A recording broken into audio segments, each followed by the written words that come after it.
வணக்கம். ஓம் குருவே போற்றி. வெல்கம் டு ஸ்ரீ யோகம். இன்றைக்கி சித்தர்களுடைய சிறந்த பாடல் என்ன பார்க்க போகிறோம்னா, அதே புத்தகம் தான். பார்த்திங்கன்னா சித்தர்கள் வரலாறு தாமரை பதிப்பகம். அதில் பார்த்திங்கன்னா வேதவியாசர் பற்றி பார்க்க போகிறோம். சீரேதான் வேதமென்ற வியாசரப்பா சிறப்புடனே வெகுகாலம் இருந்த சித்து. வியாசர் வெகுகாலம் இருந்த சித்துங்கிறாங்க. காரமென்ற வயதுவும் 1000 சொச்சம் அப்படிங்கிறாங்க. 1000 சொச்சம் வருஷம்னா 1000 வருஷத்துக்கு மேலே இருந்திருக்காரு அப்படின்னு சொல்கிறாங்க. இதுதான் ரெக்கார்ட்ஸு. 1000 வருஷத்துக்கு மேலே ஒருத்தர் உயிரோடு இருந்திருக்காருன்னா இதுதான் ரெக்கார்ட்ஸு. இது போகர் சொல்கிறார். போகமுனிவர் அவங்களை பற்றி பேசுகிறாரு. குவலயத்தில் வேதமதை அறிந்த சித்து தீரமுடன் நூலாதி நூல்கள் எல்லாம் திரைக்கடல் போல் கண்டதொரு சித்துத்தானே. அதாவது வேதங்களையுமே நூல்களையுமே எல்லாத்தையும் கரைச்சி குடித்தவர் வேதவியாசர். எல்லாமே தெரியும். அவ்வளோ நூல்களையுமே நிறைய படைச்சிருக்காரு. பார்த்திங்கன்னா, என்னவே கலியுகத்து மாண்பருக்கு எழிலான சாஸ்திரங்கள் கோத்திரங்கள் துண்ணவே மிகப்படைத்து வதித்ததோடு துப்புரவாய் தானடைந்து விதிப்பாடு ஓடும் அப்படிங்கிற. என்னவே கலியுகத்து மாண்பருக்கு, இந்த கலியுகம்னு பார்த்துங்க. அப்போ கலியுகங்கிறது இந்த யுகத்துக்கு உண்டான மனிதர்களுக்கு, மாண்பருக்குன்னா இந்த உயிர்களுக்கு, மனித உயிர்களுக்கு, கலியுகத்தில் பிறந்தவங்களுக்கு எளிதான சாஸ்திரங்கள் கோத்திரம் சாஸ்திரம், பல விதமான சாஸ்திரங்கள் இதெல்லாம் இவர் தான் இதுக்கு மூலகத்தை இவர் தான். இப்போ நாம் வாழ்ந்துட்டு இருக்கிற வாழ்க்கைக்கு இப்போ இருக்கிற கட்டம் சோசியல் அமைப்புக்கு பார்த்திங்கன்னா, இந்த கட்டமைப்பு எல்லாமே பார்த்திங்கன்னா இவர் உருவாக்குனது தான்.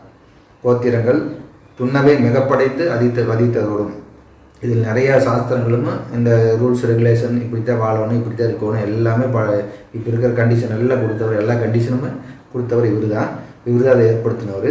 துப்புரவாய் தானடைத்து விதிப்பாடு, அதுக்குண்டான ரூல்ஸ் எல்லாமே இப்படி தான் இருக்கணும், இப்படி தான் கல்யாணம் பண்ணணும், இப்படி தான் இருக்கணும், எல்லாமே இப்போ என்னென்ன இருக்குதோ, இப்போ நம்ம வாழ்ந்துட்டு இருக்கிற வாழ்க்கை முறையில் எல்லாமே பார்த்திங்கன்னா என்னென்ன பழக்க வழக்கம் இருக்குதோ அத்தனையுமே ஒரு எப்படி சடங்கு சம்பிரதாயம் அத்தனையும் கொண்டு வந்தவர் இவர் தான், வேதவியாசர் தான்.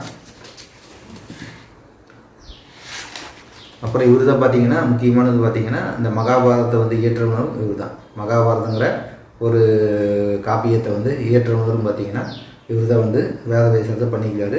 இதைத்தான் நம்ம சித்தர்கள் என்ன சொல்லுவாங்கன்னா, இந்த வியாசனுடைய கட்டை நம்ப வேண்டாம் அப்படிம்பாங்க. இந்த மகாபாரதம் வியாசனுடைய கட்டு நம்ப வேண்டாம், சாஸ்திரங்கள் நம்ப வேண்டாம் அப்படின்னு சொல்கிற சித்தர்கள் சொல்லுவாங்க.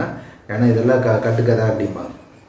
இது பல விதமாக நம்புற மாதிரி அவர் உருவாக்கி வச்சுருக்காரு. எல்லோரும் ஒரு உண்மை அப்படின்னு நம்புற மாதிரி ஒரு இது புராணங்களையுமே இதிகாசனையும் கொடுத்துருக்காரு அப்படின்னு வேதவியாசர் சொல்லுவாங்க. அப்போ பார்த்திங்கன்னா, பின்னவே பல ஜாதி பல பாசையாக பாலித்தார் கட்டுவகை வரைபாடெல்லாம் சின்னமது வாராமல் சினமில்லாமல் சீருடனே முறைப்பாடை தெரிஞ்சிட்டாரே. அதாவது பின்னவே பல ஜாதி பல பாஷை இந்த மாதிரி விஷயங்கள், அதுக்குண்டான ரூல்ஸு, எழுத்துக்கள், இந்த மாதிரி பாஷை மொழி இதெல்லாமே பார்த்திங்கன்னா பல பாஷை பல ஜாதி. இந்த ஜாதியை உருவாக்குறது இவருதாங்கிறது இங்கே வந்துடுது. ஜாதிகள் பாஷைகள் இந்த மாதிரி மனுஷருக்குள்ளே இவ்வளவு டிவிஷன்ஸ் கொண்டு பல விதமாக உருவாக்குனது இவர் தான் அப்படிங்கிறது. எந்த இதில் சின்னமது வாராமல் சினம் இல்லாமல், எந்த இதில் எந்த குறையும் வராமல் அவ்வளவு பர்ஃபெக்டாக பண்ணிக்கிறாரு அப்படிங்கிறாங்க. அடுத்து பார்த்திங்கன்னா அவருக்கு முக்கியமான பாட்டுகள் இதுதான். தாமே தான் ஜாதிக்கு பேதாவாதம், ஜாதிக்குள்ளே பேதாவாதம் பண்ணுறது இவர் தான். இந்த ஜாதி மேல் ஜாதி கீழ் ஜாதின்னு பேதாவாதம் பண்ணி பண்புடனே கட்டுவகையாகவல்லோ வேமே தான் விரதங்கள் கோடாகோடி. விரதங்கள் சடங்குகள் சம்பிரதாயங்கள் இதெல்லாம் கோடான கோடி உருவாக்குனது இவர் தான். வேற்றுமைகள் தாமுரைத்தார் மிக ஒண்ணாது.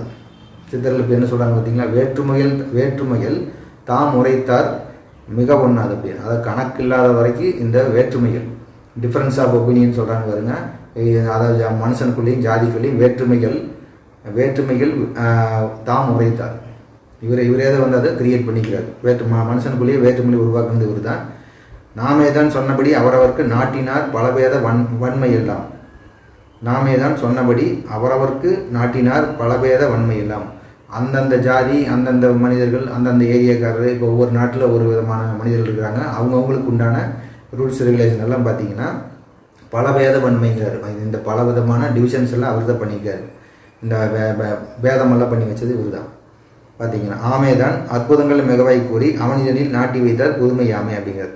அப்போ இது மாதிரி நான் அற்புதங்களை பற்றி பேசி அது அப்படி நினச்சி இப்படி நினச்சி இப்போ மகாபாரதம் மாட்டான் இந்த துரியோதனன் இருந்தார், கிருஷ்ணர் வந்தார், இப்படிங்கிற மாதிரிலாம் நிறைய விஷயங்கள் சொல்லி அதை நம்ப வச்சு நாட்டி வைத்தார் புதுமையாமே அப்படிங்கிற இந்த நாட்டில் வந்து இதெல்லாம் நம்புற அளவுக்கு இவர் வந்து பண்ணி வச்சிருக்காரு அப்படிங்கிறார். புதுமையாம் திங்களுக்கோர் விரதமாக, மாதத்துக்கு ஒரு விரதமாக பொங்கமுடன் தான் அமைத்தார் கணக்கோ இல்லை. மறுபடியும் அதான் சொல்கிறாங்க.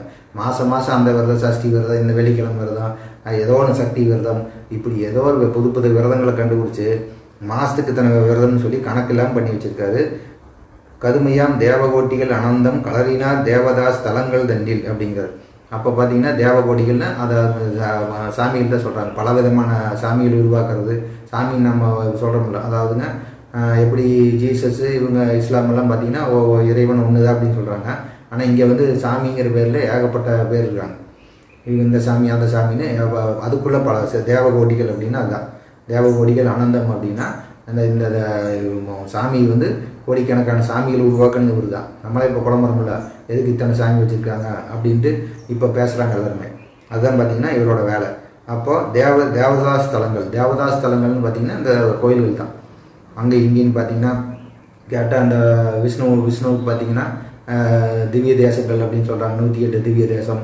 அப்புறம் இந்த சிவாலயங்கள் பார்த்திங்கன்னா எத்தனை, அப்புறம் எல்லாமே நம்ம நவகிரக கோயில்கள், இந்த மாதிரி கோயில் குளங்கள் இது எல்லாமே உருவாக்குனது பார்த்திங்கன்னா காசி, ராமேஸ்வரம், கைலாயம், இப்படி இன்னும் இருக்குதோ அத்தனை தேவதாஸ் ஸ்தலங்களையும் உருவாக்குனது தான்.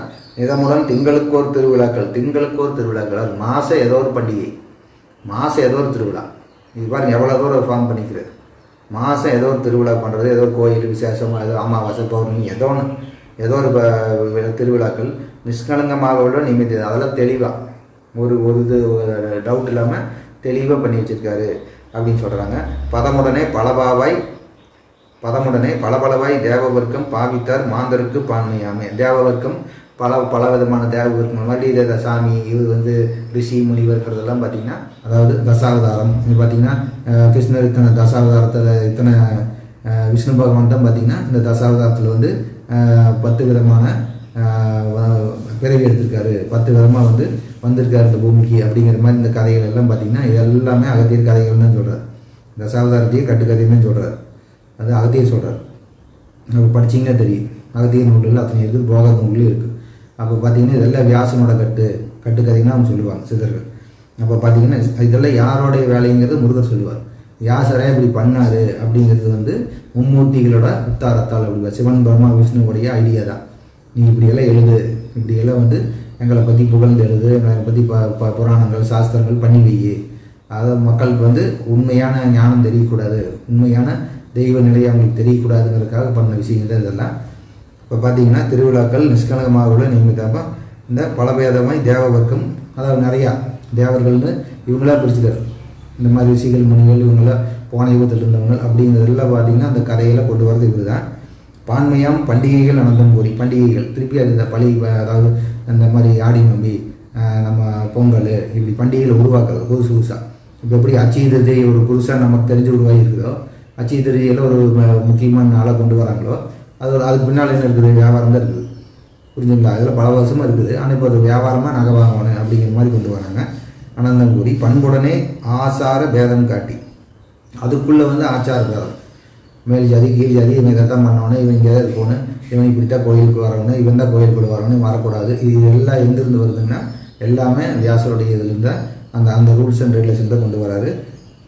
நோன்பென்றும் விரதம் என்றும் நொடிகள் கூறி அப்படிங்கிற நோன்பு விரதம் இப்படின்னு பல விதமாக பண்ணி வச்சு நோக்கமுடன் தானமைத்தார் லக்கோ இல்லை. பாருங்க, நோக்கமுடன் இங்கே தான் வந்து மெயின் லைன். நோக்கமுடன் தானமைத்தார். என்ன நோக்கம்? நோக்கம் ஒன்றும் கிடையாது. அந்த மும்மூர்த்திகளோட நோக்கம் என்னென்னா, இங்கே யாரும் பார்த்திங்கன்னா ஞானத்தை அடையக்கூடாதுங்கிற ஒரே இதுதான். இது நம்ம ஆளுங்களுக்கு புரியாமல் பார்த்திங்கன்னா சிவபெருமான் உட்காந்துட்டு சிவபெருமான் வந்தார், சிவபெருமான் எனக்கு சொல்லிக் கொடுத்தாரு, சிவபெருமான் நான் பார்த்தேன், சிவபெருமான் எனக்குள்ளே வந்து சொல்லிக் கொடுக்குறாரு, இதெல்லாம் கிடையாது. சிவபெருமான் நூல்களே கிடையாது. நல்லா தெரிஞ்சுக்கலாம். சிவன் பிரம்மா விஷ்ணுவுடைய நூல்களே கிடையாது. ஏன்னா அவங்களுக்கு வந்து உங்களுக்கு சொல்லித்தரக்கு ஐடியா கிடையாது, நீங்கள் கற்றுக்கூடாதுங்கிறது அவங்க ஸ்ட்ராங்காக இருக்கிறாங்கிறத சித்தர்களுடைய நம்ம சொல்ல. அப்போ என்னென்னா நோக்கமுடன் தானமைத்தார். இதில் என்ன நோக்கம், உள்நோக்கம் என்ன பார்த்திங்கன்னா இதுதான், யாரும் வந்து ஞானப்பாதைக்கு போகக்கூடாது அப்படிங்கிறதா. அதனால தான் பார்த்திங்கன்னா சித்தர்கள் எல்லா இடத்துலையும் இந்த மும்மூர்த்திகளை பற்றியுமே இவங்களுடைய விஷயத்தை பற்றி முருகப்பெருமானை உடச்சி தள்ளுவார். முருகப்பெருமான் புக்கு படிச்சிங்கன்னா இதெல்லாம் தெளிவாக, படிக்காதவங்களுக்கு இப்போ மறுபடியும் சிவபெருமான் எனக்கு வந்தார் பேசினாருன்னு கொண்டே இருக்க வேண்டியதான். அதை புரிஞ்சுக்க வேண்டியதான். புரியலைன்னா அப்படியே போக வேண்டியது, வீணாக போக வேண்டியதான். அதுதான் அவங்க விரும்புகிறாங்க. அதனால் இதெல்லாம் வந்துங்க சித்தர் நூல்கள் மட்டும்தான் தெளிவாகும், வேறு எதுலேயும் தெளிவு இருக்காது. சித்தர்களுடைய வார்த்தைகள் மட்டும்தான் தெளிவாக இருக்குது. முருகப்பெருமானுடைய வார்த்தைகள் மட்டும்தான். அவங்க ஒருத்தர் தான் நீங்கள் வந்து உண்மையான பராபரம் ஒன்றே தெய்வம், நீ அதை கும்பிடு, இந்த மாதிரி இவங்களெல்லாம் கும்பிட வேண்டிய அவசியம் கிடையாதுன்னு தெளிவாக வந்து ஸ்ட்ராங்காக சொல்கிறது முருகர் ஒருத்தர் தான். ஏன்னா அவருக்கு அந்த தகுதி இருக்குது.